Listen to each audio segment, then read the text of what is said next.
விழித்துளியின் வணக்கங்கள். இன்னைக்கு இரண்டு விதமான சமூக ஆர்வலர் ஆர்வலர்கள் இன்னைக்கு சந்திக்க இருக்கிறோம். அவர்களிடத்தில் கேட்பதற்கு பலவித கேள்விகள் இருக்குது. உங்கள் சார்ந்து நான் அந்த கேள்விகளை முன்வைக்க போறேன். இப்போ அண்ணன் கீழக்கோட்டை முருகேசன் அண்ணன், காமன் மேன் முருகேசன் உங்களுக்கு நல்லாவே தெரியும். மற்றொருவர் ஆர்வலர் பாலமுருகன் அவர்கள். ஸோ வணக்கம்ண்ணே. வணக்கம். அதாவது இப்போ நேற்றைய தினம் வாட்ஸ்அப் தளத்துல ஒரு குரூப்ல ஒரு பதிவு பார்த்தேன். இப்போ பாலமுருகன் அவர்கள் ஒரு பதிவு போட்டிருந்தாங்க. அது ரொம்ப பொங்கி போட்டிருந்தாப்புல. அது என்ன பதிவு, அதுல என்ன சொல்ல வர்றாரு, கொஞ்சம் அதை பத்தி விளக்குங்களே. அது ஒன்றும் இல்லை, நேற்று நாங்கள் ஒரு விஷயத்துக்காண்டி என்ன போல வட்டாட்சியர் அலுவலகம் இங்கே திருவாடனைக்கு நாங்கள் போயிருந்தோம். அப்படி போயிருக்கும்போது அது நாங்கள் வேற ஒரு விஷயத்துக்காண்டி போயிருந்தோம். சர்வே டிபார்ட்மெண்ட் சார்ந்த தகவலை கேட்குறக்காண்டி. அதே போல் இந்த குடும்ப தலைவர் இறந்துட்டாரா, அந்த இறந்ததுக்கான பணம் என்னாச்சுன்னு நம்ம கேட்குறக்காண்டி சமூக பாதுகாப்பு திட்டத்தின் கீழே அதை கேட்குறக்காக போயிருந்தோம். அப்படி போயிட்டு நாங்கள் உள்ளே போயிட்டு நாங்கள் அது சார்ந்த விஷயங்கள்லாம் கேட்டுட்டு வெளியில் வரும்போது சரி ஒரு டீ கடையில் டீ சாப்பிட்டுட்டு அவனுக்குள்ளே போகலாம்னு சொல்லி பார்த்தா ஒரு இஸ்லாமிய சகோதரிகள் 2 பேர், அதில் அம்மா பொண்ணுன்னு நினைக்கிறேன். அவங்க 2 பேரும் ஃபுல்லாக கருப்பு கலர் பர்தா போட்டு பயங்கரமாக எமோஷனலாக பேசிக்கிட்டு இருந்தாங்க. யார்கிட்ட பேசிக்கிட்டாங்கன்னா அங்கே முன்னாடி மனு எழுதுகிற அன்னைக்கு கருணாகரன்ட்ட பேசிக்கிட்டாங்க. அப்படி பேசிக்கிட்டு இருக்கும்போது அவர் என்கிட்ட பேசி என்னமா ஆக போகுது அப்படின்னு சொல்லிட்டு திடீர்னு எங்களை பார்த்த உடனே இந்த நிற்கிறாங்க வைங்க அப்படின்னு சொல்லிட்டு, உங்களோட என்ன பிரச்சனையோ நீங்கள் போய் அவங்கள்ட்ட சொல்லுங்கள், அவங்க அந்த வேலையாக தான் இருப்பாங்க, அவங்க ஃபுல்லாக ஆர்டி ஆக்டிவிட்டிஸ்ன்னு சொல்லி நம்ம பக்கம் கையை திருப்பி விட்டாங்க.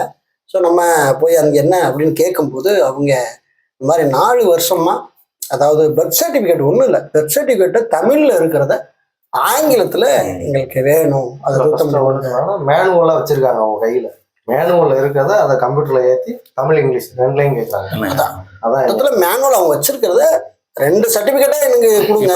அதை டைப் இதாகவே கொடுக்கணும். ஸோ அது ரூல் இருக்குது. எனக்கு தெரிஞ்ச ஒரு பெரிய வேலையெல்லாம் கிடையாது. புதுசாக பர்த் சர்டிஃபிகேட் நீங்கள் கொடுக்க போறீங்கன்னா தான் ஒரு சில ப்ராசஸ்கள் இருக்கு. இருக்கிற இந்த சர்டிஃபிகேட்டை நீங்கள் ஆங்கிலத்தில் மாற்றி கொடுக்குறது ஒன்றும் ஒரு பெரிய எனக்கு தெரிஞ்ச ஒர்க்காக இல்லை. இதுக்காக அவங்க பட்டுக்கோட்டையிலேருந்து 4 வருஷமாக நாங்கள் பல முறை அலைஞ்சிட்டு இருக்கிறோம். நாங்கள் எஸ்பி பட்டினத்தை சார்ந்தவங்க அப்படின்னு சொல்லி, எஸ்பி பட்டினம் எங்களோட சொந்த ஊர், நாங்கள் அந்த மாதிரி விஷயத்துக்காக அலைகிறோம்னு சொல்லி ரொம்ப இமோஷனாக பேசினாங்க. அப்போ நம்ம ஒரு சில விஷயங்களை அவங்களுக்கு ஒரு கைட்னஸாக சொன்னோம். நம்மளுக்கு தெரிஞ்ச ஒரு சகோதரர் இருக்காரு, நீங்கள் பாருங்கன்னு சொல்லி ஒரு மொபைல் நம்பரை கொடுத்து அவங்கள கான்டாக்ட் பண்ண சொன்னோம். இந்த தகவல் எங்களுக்கு ரொம்ப ஒரு மன வருத்தத்தை ஏற்படுத்தக்கூடியதாக இருந்துச்சு. இப்போ நாங்கள் உள்ள அதே செக்ஷனில் திரும்ப நாங்கள் போய் அதே ஒரு பர்த் சர்டிஃபிகேட் சம்மந்தமாக கேட்க போகிறோம் அதே ஆஃபீஸர்கிட்ட. அப்படி கேட்க போகிறோம். நாங்கள் போய் எங்களுக்கு நின்ற உடனே சொல்லுங்க அப்படின்னு அப்படியே தேன் ஒழுகிறது மாதிரி அவர் பேசுகிறார். அதே சமயத்தில் அந்த நபர்கள்ட்ட என்ன பேசியிருக்காங்க, அந்த அம்மாக்கிட்ட என்ன பேசியிருக்காங்கன்னா, உங்களுக்கு இதே வேலையா, உங்களுக்காக நாங்கள் வேலை பார்த்துட்டு இருக்கோம், நாங்கள் எஸ்ஐஆர் வேலையில் இருக்கும்போது இந்த வேலையெல்லாம் செய்ய முடியாது, நீங்கள் 5 மணி நேரம் இங்கே உட்காருங்க அப்படின்னு காரசாரமாக பேசியிருக்காப்புல. நம்மகிட்ட பேசும்போது ரொம்ப டவுன் ஆகி ரொம்ப பேசுறாப்புல. அப்ப நம்ம என்ன நினைக்கணும் அப்படின்னா, அப்ப சட்டம்னு தெரிஞ்ச ஒரு நபர்கிட்ட தான் அரசு அலுவலர்கள் ரொம்ப பவ்யமா பணிந்து பேசுவாங்களா? அப்ப பொதுமக்களுக்கு என்ன ரெஸ்பான்ஸ்? பொதுமக்களுக்கு தான் அவர்கள் மொத்தத்துல நம்மளும் யாரு, நம்மளும் சாமானியர்கள் தான், நம்மளும் பொதுமக்கள் தான். அப்ப நமக்கு கொடுக்கக்கூடிய அதே ரெஸ்பெக்டை எல்லா மக்களுக்கும் கொடுக்கணுங்கிறது நம்மளுக்கு ஒரு பயங்கர ஒரு ஆதங்கமா இருந்துச்சு. அதை தான் பாலா ஒரு நம்ம சட்டமும் சமூகமும் பத்திரிகையில அவர் இருக்கிறனால அதை ஒரு செய்தியா உருவாக்கி என்ன பண்ணிட்டாரு அப்படின்னா, ஒரு தளத்துல போட்டு விட்டாரு. அதை பார்த்துட்டு ஒரு மூத்த சகோதரர் காலையிலே அடிச்சு என்ன இன்சிடென்ட் கொடுங்க அப்படின்னு சொல்லி அவர் குறிப்பை கேட்டிருக்காரு. இது ஒரு பெரிய இஷ்யூவா மாறுறதுக்குள்ள ஒருவேளை இந்த வீடியோ அவங்க பார்ப்பாங்க அப்படின்னா அது யாரு என்ன அப்படின்னு நேற்று டேட்ல எடுத்து அவங்க கண்டுபிடிச்சு கரெக்டா அவங்களுக்கு அந்த சர்டிபிகேட் இஷ்யூ பண்ணி கொடுத்துட்டாங்கன்னா பிரச்சனை இல்லை. இல்ல எனக்கு என்ன கேள்வி, அப்ப அந்த சர்டிபிகேட் ஒருவேளை அவங்க மாத்த கொடுத்துருக்காங்க, 4 வருஷம் அலைய விட்டுருக்காங்க, அது எத்தனை நாளுக்குள்ள கொடுக்கணும்? ஒரு வரையறை இருக்குதா? நீங்க ஒரு மனுன்னு கொடுத்துட்டீங்க, ஒரு வேலைக்கு ஒரு மனுன்னு கொடுத்துட்டீங்க, உங்களுக்கு 30 நாள் தான் அதிகபட்ச டைம். நீங்க அதே ஒரு பட்டா சார்ந்த மனு கொடுக்குறீங்க அப்படின்னா 15 days தான். நீங்க உட்பிரிவற்ற நிலத்திற்கு நீங்க பட்டா டிரான்ஸ்ஃபர் பண்ணா 15 நாள் தான். நீங்க உட்பிரிவு பண்ணி கொடுக்கணும்னா 30 days. அது ஒரு சில பிரச்சனை காரணமாக 90 நாளை மாத்தி எங்களால பண்ண முடியல, நில அளவை செய்து கொடுக்க முடியலைங்கிற ஒரு காரணத்துக்காக அதை செய்யறாங்க. பட் ஆனா ஒரு மனு, ஒரு ரிக்வஸ்ட் நம்ம கொடுக்க போறோம், அரசுகிட்ட ஒரு கோரிக்கை கேட்க போறோம்னா அது எந்த துறை சார்ந்த ஒரு விஷயமாக இருந்தாலும் சரி, ஒருவேளை அதுல நிறைய ப்ராசஸ் இருக்குன்னா நீங்க 1 மாசத்துக்குள்ள அவங்களுக்கான அந்த சரியான தகவல்களை சொல்லிடணும். ஆனா மேக்சிமம் நீங்க ஒரு மாசத்துக்குள்ள அவர்களுக்கு தீர்வு செய்து கொடுக்க வேண்டும் என்பதுதான் விதி. ஆனா 4 வருடமா அவர்கள் இழுத்தடிக்கப்படுகிறார்கள். இதுக்கு அவங்க என்ன நடவடிக்கைக்கு போகலாம்? 4 வருஷம் இன்னொன்னு என்னன்னா, கட்டணம் வந்து எப்படின்னா ஒவ்வொரு தடவை 500 ரூபாய்க்கு செலான் கட்டிடுவாங்கன்னு சொல்லி அந்த அம்மா வந்து ஒவ்வொரு தடவையும் வந்துட்டு போகும்போது 500 ரூபாய்க்கு செலான் கட்டி கொடுத்துருக்கு. அதே சொன்னாங்க. இன்னும் நிறைய சொன்னாங்க. அரசே ஊழல் செய்யற ஒரு விடயமா இருக்குது. கண்டிப்பா இதெல்லாம் இப்ப நம்ம பெரிய பெரிய அமைச்சர்களுடைய கவனத்திற்கோ இல்ல நல்லது நினைக்கக்கூடிய அரசு ஆளக்கூடிய நபர்களுடைய கவனத்திற்கு போகுதாங்கிறதா நம்மளுடைய கேள்விக்குறியா இருக்கு. இப்போ மாவட்ட ஆட்சியர் கவனத்துக்கு போனா ஒருவேளை அவர் வந்து இந்த மாதிரி திருவாடனை ஆபீஸ்ல என்னடா நடக்குது அப்படின்னு ஒரு இன்ஸ்பெக்ஷன் திடீர்னு வச்சாருன்னா ஓரளவுக்கு இங்க வந்து பணிகள் சரியா நடக்கும். அப்படி வருவாரா கலெக்டர் திடீர்னு ஆய்வுக்கு வருவாரா? எங்கெங்கயோ நம்முடைய முதல்வர் அவர்கள் போறாங்க, திடீர்னு திருவாடனைக்கு ஒரு ஆய்வுக்கு வராரா? அப்படி வந்தா வட்டாட்சியர் அளவுக்கு என்ன நடக்குன்னு கண்டுபிடிச்சிடலாம். அப்படி கண்டுபிடிக்கும் பொதுமக்களுக்கு அங்கே என்ன ரெஸ்பெக்ட் இருக்கு அப்படிங்கிறத நம்ம தெரிஞ்சுக்கணும். ஏற்கனவே நாங்கள் ஓஏபி டிபார்ட்மெண்ட்ல போய் நாங்கள் அனுபவப்பட்ட அடிப்படையில் தான் இப்போ ஒரு 15 நாளைக்கு முன்னாடி ஒரு இன்சிடென்ட் வந்து காலி பயங்கரமா ஒரு குமுறல்ல ஒரு வீடியோ போட்டு வச்சிருந்தார். அது பாத்தீங்களா? இந்த ஓஏபி செக்ஷன் சம்பந்தமான அவருமே இல்ல ஓஏபி நம்ம போய் வந்துட்டு பார்த்துட்டு வந்ததுக்கு அப்புறம் அப்ப அவருமே மாறுதல் அடைஞ்சு அவரும் ஒரு மாசத்துக்கு மாறுதல் ஆகி போயிட்டார். ஸோ இப்போ நிறைய என்ன சொல்றோம் அப்படின்னு பாத்தீங்கன்னா, இது நீங்க கேட்ட கேள்விக்கான இவர் சொன்ன அந்த அது எழுதின செய்திக்கான பின் சாரம்சம், சாமானிய மக்களை அரசு அலுவலர்கள் ஏன் மதிக்க தவறுகிறார்கள், அதுதான் நம்மளுக்கு ஒரு பெரிய ஆதங்கமாகவும். கண்டிப்பா அந்த ஒரு ஆதங்கத்தினால தானே இந்த ஆர்டிஐ கையில எடுக்க வேண்டிய. கண்டிப்பா கண்டிப்பா கண்டிப்பா கண்டிப்பா நிச்சயமா இது கண்டிப்பா ஒரு தெளிவான ஒரு இது. அரசு இடையில ஒரு சந்தேகம், இப்ப மாவட்ட ஆட்சியருக்கு வந்து நம்ம திடீர்னு விசிட் பண்றத நம்மளே ஒரு பொதுமக்கள் ஒரு கோரிக்கை வச்சு செஞ்சா அது மாவட்ட ஆட்சியர் நிறைவேற்றுவாங்க. நிச்சயமா நான் போய் மாவட்ட ஆட்சியர் சந்திக்கலாம், குறைபாடு இருக்கு, நீங்க அதை வந்து நேரடியாக ஆய்வு பண்ணுங்க அப்படின்னு அவர் செய்வார். தாராளமா சந்திக்கலாம். இப்ப நம்ம கூட நம்ம சமீபத்துல என்ன பேசிக்கணும், கவர்னரை சந்திக்கிறது கூட ஒரு வாய்ப்பை கேட்கலாம்னு சொல்லி நம்ம முயற்சி பண்ணிட்டு இருக்கோம். நேரடியாக அந்த ஆர்டிஐ சட்டத்தை வலுப்படுத்துவதற்கு அது ஆணையர்கள் சரியாக தீர்ப்பு போட மாட்டாங்க. இப்போ நம்ம கவர்னரை சந்திச்சு நேரடியாக நம்ம தமிழ்நாடு ஆர்டிஆரோட இயக்கத்தின் சார்பாக நம்ம கண்டிப்பாக ஒரு கோரிக்கை முன்வைக்கிறதுக்கு ஆளுநரை பார்க்கலாமான்னு நம்ம அதுக்கான ஆலோசனை கூட நம்ம பண்ணிட்டு இருக்கோம். அப்படி இருக்கும்போது கண்டிப்பாக மாவட்ட ஆட்சியரை சந்திச்சு இப்போ நம்ம ஒரு திருவாடனை சர்க்கிளில் இருக்கக்கூடிய நிறைய சமூக ஆர்வலர்கள் ஒன்றிணைந்து ஒரு 10 பேர் 15 பேர் நம்ம சேர்ந்து ஒரு இயக்கமாக நம்ம வந்து அமைஞ்சு நேராக போய் கலெக்டரை பார்த்து இந்த மாதிரி வட்டாட்சியர் அலுவலகம் இவ்வளோ மோசமாக இருக்கு, நீங்க வந்து இன்ஸ்பெக்ஷன் வாங்க, வந்து நீங்க உண்மையில எல்லா டாக்குமெண்ட்ஸும் வெரிஃபை பண்ணுங்க, சரியா பணி நடக்குதான்னு பாருங்க. பட்டா மாறுதலுக்கு யாராவது விண்ணப்பிச்சா உடனே ரிஜெக்ட், அது என்ன ஏதுன்னு பாக்குறதே கிடையாது, அப்படியே ரிஜெக்டட் எல்லாம் எந்த வேலையுமே சரியா அவங்க செய்யறதுல பூரா பணம். பட்டா மாறுதல் எனக்கு ஒரு ஞாபகம் வந்துருச்சு. இப்போ வந்து ஒருத்தர் வந்து உண்மையான டாக்குமெண்ட் வச்சு இதுக்கு முன்னால என்ன வாங்கினாரு எல்லாம் வச்சு நம்ம பட்டாக்கு ஆன்லைன்ல அப்ளை பண்ணியாச்சு, ஆனா அதுக்கு மூலப்பத்திரம் இல்லை அப்படின்னு சொல்லி ரிஜெக்ட் பண்ணிட்டாங்க. சரி அந்த இடம் வேற யாருக்கு மாறாம தான் இன்னொரு ஆளுக்கு அது பட்டா மாத்தி கொடுத்துருக்காங்க.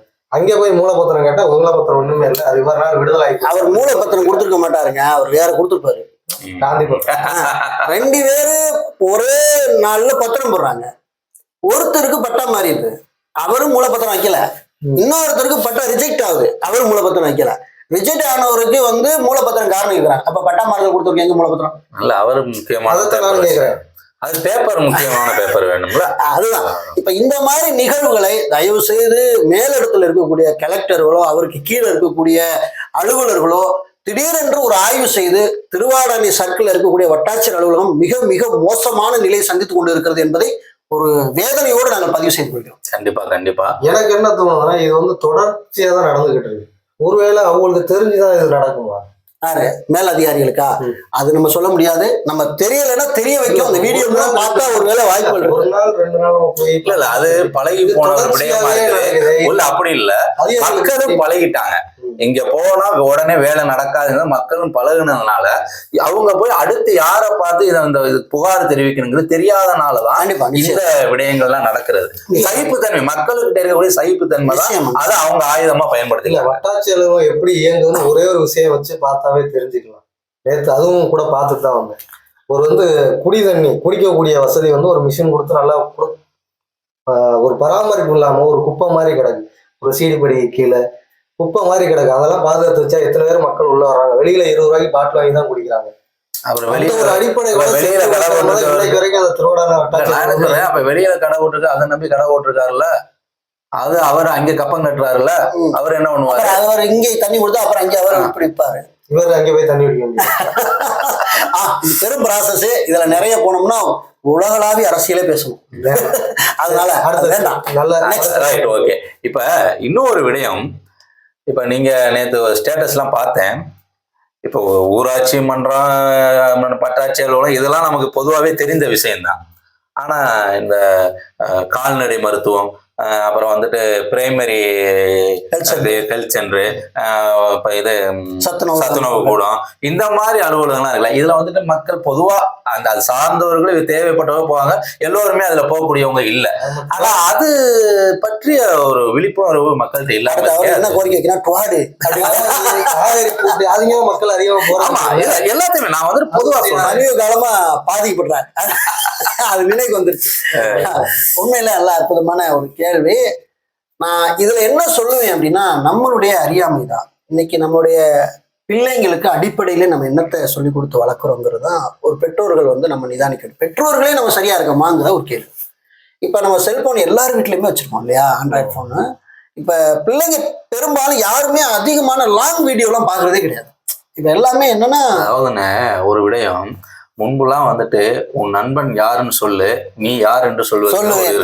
இன்னைக்கு அதெல்லாம் இல்ல, உன் மொபைல கையில கொடு, நீ யாருன்னு சொல்ற. அந்த மாதிரிதான் முடிஞ்சிருச்சு. அப்ப நம்ம டெக்னாலஜி வளர்ந்துருச்சு. நம்ம சமூக வலைதளங்கள்ல இன்னைக்கு நிறைய விஷயங்கள் வந்து கொட்டி கிடக்குறது, பறந்து கொட்டி கிடக்குது. நாலேஜை வளர்க்குற விஷயங்கள் சொல்றேன், கொட்டி கிடக்கு. நம்மள மாதிரி சேனல் வந்து நம்ம நடத்துறோம். நம்மலாம் எதுக்காக வியூஸ் போடனாலும் பரவாயில்லடா, ஏதோ 4 பேர் பார்த்தாலும் இந்த செய்தியை தெரிஞ்சுக்கிறோங்கிற ஒரு நல்ல எண்ணத்தை நம்ம மட்டும் இல்லை, நம்மளுக்குள்ள நின்னுட்டு. ஸோ இப்ப இங்க நம்ம சமுதாயம் எதை நோக்கி நகருகிறது ஒரு கேள்வியா இருக்கு. நீங்க சொன்ன சின்ன சின்ன அரசு அலுவலகங்கள் கவனிக்கப்படாத காரணமே நம்மள்கிட்ட இல்லாத நாலேஜ் தான், நம்மகிட்ட இருக்க அறியாமைன்னு கூட சொல்லலாம். ஸோ இதை நம்ம பிள்ளைங்களுக்கு என்ன சொல்லிக்கிறோம்னா, நீ ஏதாவது நல்ல விஷயங்களை கற்றுக்கணும். நான் என் பிள்ளைங்களுக்கு நான் தான் சொல்றேன், நீ என்ன செல்போன்ல பாக்குறியோ அது சார்ந்த விஷயங்கள் தான் உனக்கு தொடர்ச்சியா உனக்கு வந்துகிட்டே இருக்கும். நீ அந்த நேரத்தை நீ சுருக்கணும்னு நினைச்சா கூட உன்னால முடிய முடியாது. இப்ப நகைச்சுவையான வீடியோ பாக்குறீங்கன்னா, நீங்க யூடியூப்ல பார்த்தாலும் சரி, இன்ஸ்டாவில் பார்த்தாலும் சரி, பேஸ்புக்ல பார்த்தாலும் சரி, நீங்க கூகுள்ல போய் ஒரு விஷயத்தை தேடினாலும் சரி, நீங்க யாருன்னு அவன் கரெக்டா ஐடென்டிஃபை பண்ணிடான். அப்ப உங்களை வந்து மடைமாற்றம் செய்வதற்கு அது சார்ந்த வீடியோக்களை தான் உங்களுக்கு வந்து கொடுத்துக்கிட்டே இருக்கான். இப்ப அறியாததுக்கு முக்கிய காரணம் என்னன்னா, இப்ப சட்டம் சார்ந்த விஷயங்கள், இப்ப நம்ம ஊர்ல எத்தனை அரசு அலுவலகங்கள் இருக்கு, அதுல யாரெல்லாம் பணி செய்யறா, இவங்களுக்குலாம் என்னென்ன வேலை, இந்த அலுவலகம் என்ன ஒர்க்கை மக்களுக்கு செஞ்சு கொடுக்குறது, இது சார்ந்து தெரிந்து கொள்ள வேண்டும். இன்னைக்கு உண்மையிலே 12ஆவது படிக்கிறவனுக்கு நம்ம நாட்டோட குடியரசுத் தலைவர் யாருன்னு கூட தெரியல. அவங்கள இல்ல, தமிழ்நாட்டுலதான் இந்தியா இருக்குங்கிறாங்க. அந்த மாதிரி நிலைமையா இருக்குது. அப்ப பசங்களுக்கு மட்டும் இல்லை, சில அரசியல்வாதிகளுக்கும் தெரியல. அதானே சொல்லிட்டேன். அப்படிப்பட்ட ஒரு சூழ்நிலை இன்னைக்கு இருக்கு. அப்ப நம்ம வந்து பிள்ளைங்களை கவனிக்கணும், பெற்றோர்கள் வந்து பிள்ளைங்களை கவனிக்கணும். அவங்களுக்கு ஒவ்வொரு விஷயங்களை நம்ம வந்து வலுக்கட்டாயமா திணிச்சுதான் அவனுக்கு வேற வழியே இல்லை. அப்ப இதெல்லாம் தெரிஞ்சுக்கப்பா. நம்ம ஊர்ல வந்து பிஓ அலுவலகமும் மட்டும் ஊராட்சி மன்ற அலுவலகம் மட்டும் இல்ல, இவ்வளவு சின்ன சின்ன அரசு அலுவலகங்களும் இருக்கு. இங்க வந்து பாரு, முட்டையில இருந்து சத்துணவுல இருந்து சத்து மாவுல இருந்து அத்தனையும் பிள்ளைங்களுக்கு கொடுக்கக்கூடிய அரசு அலுவலகம் இதுதான் வந்து அங்கன்வாடி. ரைட்டு, இதெல்லாம் இருக்குது. அதெல்லாம் வந்துட்டு திறந்து இருக்குதா முதல்ல, அது பயன்பாட்டுல இருந்தா தானே சொன்னா இதோட வேலை என்ன, இங்க எத்தனை பேர் வேலைக்கு இருக்காங்க, இவளுக்கு அரசு எவ்வளவு சம்பளம் கொடுக்கும், அந்த அரசு சம்பளம் கொடுக்குற என்னோட வரி பணத்தெல்லாம் கொடுக்குது. அப்ப இங்க என்னென்ன பொருள், மாவு கொடுக்குறாங்களா, முட்டை கொடுக்குறாங்களா, அரிசி கொடுக்குறாங்களா, பருப்பு கொடுக்குறாங்களா, இதெல்லாம் யாரோட பணத்தில் கொடுக்கும், என்னோட வரி பணத்துல கொடுக்குறது யாருக்கு போகுது, கொடுக்குறது எல்லாம் யாருக்கு போகுது. இப்ப இதெல்லாம் வந்து கவனிக்க வேண்டியிருக்கு. அதே மாதிரி பாத்தீங்கன்னா, இப்ப மாட்டுக்கு வந்து இந்த மருத்துவம் பார்க்குற ஒரு இடம் இருக்குல்ல, இப்ப சொல்லுங்க பாலாவும் நேற்று ஒரு இடத்துல இருந்து கடந்து வந்துகிட்டு இருக்கோம். அங்க இருக்கிற ஒரு மருத்துவமனையில கிட்டத்தட்ட ஒரு 2-3 கார் நிக்குது. என்ன 2-3 கார் 2-3 கார் நிக்குது. வேற எதுவும் கால்நடை மருத்துவமனை இல்ல, கார்கள் கால்நடை மருத்துவமனை நானும் பாலாவும் ஏதோ ஒரு மீட்டிங் நடக்குது கால்நடை சம்பந்தம் பார்த்தா ட்ரிங்க்ஸ் அடிச்சுட்டு இருக்காங்க அத்தனை பேர்.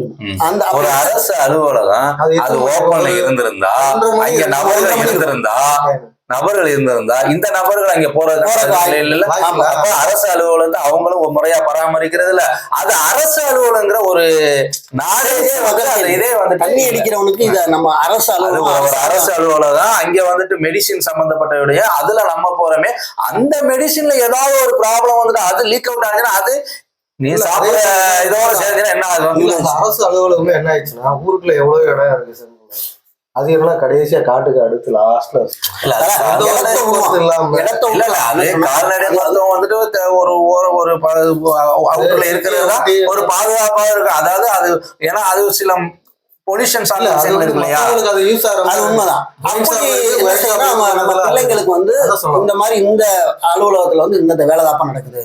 இப்ப ஒண்ணும் இல்ல, இப்ப வந்து சென ஊசி போடுவாங்க இல்லையா மாட்டுக்கு, அந்த வேலையை வந்து அங்க இலவசமா பண்ணி கொடுக்கணும். ஒன்றும் இல்லை, நீங்கள் இந்த மாட்டை கொண்டு வரணும்னா உங்களோட ஆதார் நம்பர் கேட்பாங்க. ஆதார் நம்பர் கொடுத்தா அது சென ஊசி வந்து உங்களுக்கு வகை வகையாக இருக்குது. நீங்கள் எந்த கன்று உங்களுக்கு தேவையோ அந்த கன்றை நீங்கள் செலக்ட் பண்ணி கூட நீங்கள் ஊசி போட்டுக்கலாம். இந்த அளவுக்கு வந்து ஸ்கீம் வந்து கவர்மெண்ட்டு அந்த சென ஊசி எவ்வளோ கொள்முதல் பண்ணுறான்னு தெரியல, நம்மளுக்கு அந்த அடிப்படை நாலேஜ் கூட இல்லை. அப்போ அதை என்ன பண்ணுறாங்க, அங்கே வேலை செய்கிறவங்க என்ன பண்ணுறாங்கன்னா வெளியில் எடுத்துகிட்டு போயிட்டு அதை வியாபாரம் பண்ணுறாங்க. அங்கே மக்கள்கிட்ட போய் என்ன செய்யறாங்கன்னா உங்க ஆதார் கொடுங்க நம்பர் எழுதிக்கிறாங்க, அவங்களோட 500 ரூபா ஒரு சென ஊசி மாட்டுக்கு போறதுக்கு 500 ரூபா. அப்ப இந்த மாதிரி நிறைய என்னன்னா அந்த ஒவ்வொரு கிராமப்புற பகுதியில ஒவ்வொரு பகுதியிலயும் வந்துட்டு ஒவ்வொரு நாளும் வந்துட்டு ஒவ்வொரு பகுதிக்கு விசிட் வரணும். அங்க வந்து அந்த கிராமத்திலே வந்துட்டு கண்டிப்பா பார்க்கணும். கண்டிப்பா கண்டிப்பா எங்க நடக்கு இல்ல ஏதோ ஒரு மாசத்துல என்ன 4 மாசம் 5 மாசத்துக்கு ஒரு தடவை வந்து ஊருக்குள்ள வந்து திடீர்னு ஒரு இந்த மாதிரி ஒரு கேம்ப் நடக்குது அப்படின்னு சொல்றாங்க. ஒரு போட்டோ ஒரு 10 மாடம் நிப்பாட்டி போட்டோ எடுத்துட்டு அதே ஒரு கணக்குல வர்றதுக்காண்டி அதுக்கு எவ்வளவு பணம் எழுதுறாங்கன்னு தெரியல. அது அங்க உள்ள கிராமத்துல இருக்கக்கூடிய பெண்களே வந்துட்டு அதுக்கு சப்போர்ட் விழிப்புணர்வு செய்தி யாரும் கொண்டு போவோம், நம்ம தான் கொண்டு போகணும், வேற யாரும் கொண்டு போகணும். நம்ம வீட்டுல இருக்கக்கூடிய குழந்தைங்க பிள்ளைங்க நம்ம பெண்கள் நம்மளுக்கு படித்தவங்களும் இதை சொல்லி கொடுத்து இப்ப நம்ம வேலைக்கு போறோம், ரைட்டு ஓகே, சம்பாதிக்க நம்ம குடும்பத்தை நடத்துறதோடு மட்டும் இல்லாம நமக்கு அடிப்படையான கடமைகள் ஒண்ணு இருக்குடா. இந்திய அரசியல் சாசனம் நமக்கு சொல்லியிருக்கு 51வது கடமையில வந்து 11 கடமையில நம்ம சொல்லியிருக்கு. இந்த கடமையில கொஞ்சமாச்சு நம்ம வந்து அக்கறை செலுத்தி நம்ம இந்திய தேசத்துக்கு ஒரு உணர்வுள்ள மக்களா வாழணுங்கிறதையே நம்ம தான் குழந்தைகளுக்கு நம்ம தான் சொல்லிக் கொடுக்கணும். அப்ப தவறு எங்க இருக்குன்னா பிள்ளைகளை சரியாக வளர்க்காத பெற்றோர்களிடத்திலும், அப்படி பெற்றோர்கள் சரியாக இருந்தாலும் கூட பிள்ளைகள் இன்றைக்கு சரியான திசையில் போகிறார்கள் என்று கவனிக்காத ஒரு சூழ்நிலையும் பிள்ளைகள்கிட்ட ஒழுங்குமுறை இல்லை. முக்கியம் என்ன சொல்ல போனா அவன் எதுல போய் லெகித்து போயிட்டான் அப்படிங்கிறத நம்ம பார்க்க வேண்டிய தேவை இருக்கு. இதெல்லாம் சரி செய்து ஒட்டச்சு சரி செய்து சீரமைச்சு மறுபடியும் ரீவன் பண்ணி திரும்ப ரீப்ளேஸ் பண்ணா மட்டுமே இந்த சின்ன சின்ன அரசு அலுவலகங்கள்ல ஆர்டி அலுவலகம் கூட சமூக அலுவலகம் இதையும் கவனிக்கலாம். நீங்க பெரிய பெரிய அலுவலகத்தை மட்டும் டார்கெட் பண்ணாம இந்த சின்ன சின்ன ஆபீஸ்ல என்ன நடக்குது அப்படிங்கிற கவனிக்கும் போது உண்மையாலுமே நான் ஒரு சத்துணவு கூட சம்பந்தமா ஒரு ஆர்டியை பதிவு பண்ணியிருந்தேன் நம்ம சுற்றுலா இடத்துல இருக்கிறாங்க. உண்மையிலே எங்க எங்க எங்க எங்க பள்ளி தலைமை ஆசிரியர் எனக்கு என்ன செஞ்சாங்கன்னா ஃபோன் பண்ணி என்ன என் பாப்பா பேரை சொல்லி நீங்க ஏப்பா இந்த மாதிரி என்ன பண்ணீங்க ஏன் அப்படின்னு கேட்டேன். இல்லை இவ்வளவு நாளா நம்ம பள்ளிக்கூடத்துக்கு பிள்ளைங்களுக்கு கணக்குல இந்த வராத அந்த முட்டை இந்த மாவுலாம் இந்த கொண்டாந்து கொடுத்துட்டு போயிட்டாங்க, தேடி கொண்டாந்து கொடுத்துட்டு போயிட்டாங்க, கேட்டா உங்க பேரை தான் சொன்னாங்க, நீங்க கேட்டிருக்கலாமே கணக்கு கேட்டிருக்கலாமே அப்படின்னு சொன்னாங்க. அப்ப இந்த மாதிரி ஒவ்வொருத்தரும் நம்ம கேட்கும்போது அந்த வேலைகள் வந்து தேடி வந்துருதா, கரெக்டா வந்துருதா. அப்ப இதை கவனிக்காம விட்டுட்டோம்னா அந்த தவறுகள் தொடர்ந்து நடந்துகிட்டே தான் இருக்கும். அதனால இது ஒவ்வொரு கிராமத்துல யாரோ ஒரு ஆளாவது கேள்வி கேட்கும். கண்டிப்பா 2 பேர் 3 பேர் இருந்தா கோபம்ங்கிற கேள்விங்கிற பேர்ல என்ன பண்றாங்கன்னா ஆதங்கத்தை தான் கொட்டுறாங்களே தவிர அதை எப்படி எந்த வேலை போனா வந்துட்டு அந்த தவறுகளை வந்து சரி செய்யலாம்ங்கிறது தெரிய மாட்டாங்க. கண்டிப்பா ஆனா வேகமா பேசி ஆதங்கத்தை பண்ணிடுறாங்க. பெரிய பெரிய ஆபீஸ்லாம் நம்ம கேள்வி கேட்கிறோம், ஆர்டிஐல பதவிக்கு வாங்குறோம், அதெல்லாம் செய்யும் போது சமூக விரோதின்னு உத்தரவிட்டுறாங்க. இந்த சின்ன சின்ன ஆபீஸ்ல செய்யும் போது என்ன பேர் சொல்லுவாங்க நீங்க சொல்லுங்க? சின்ன சமூக விரோதின்னு சொல்லுவாங்க.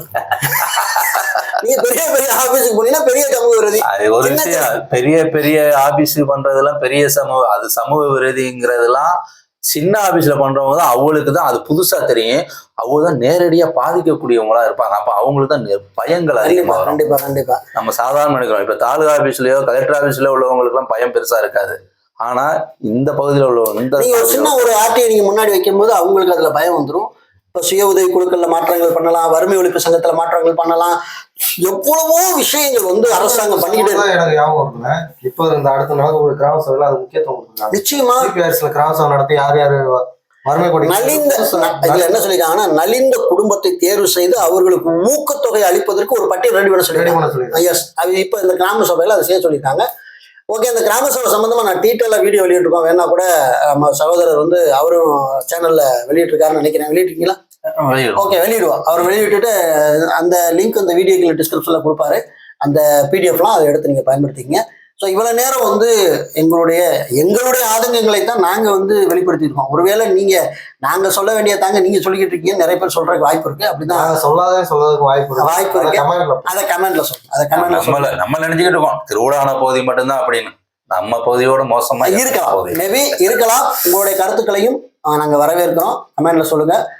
மீண்டும் ஒரு நாள் சந்திப்பதற்கு வாய்ப்பு கிடைச்சா விழித்துளி வலையொலியில உங்களை சந்திப்பதில் ரொம்ப சந்தோஷம் அடைகிறோம். நன்றி, வணக்கம். நன்றி.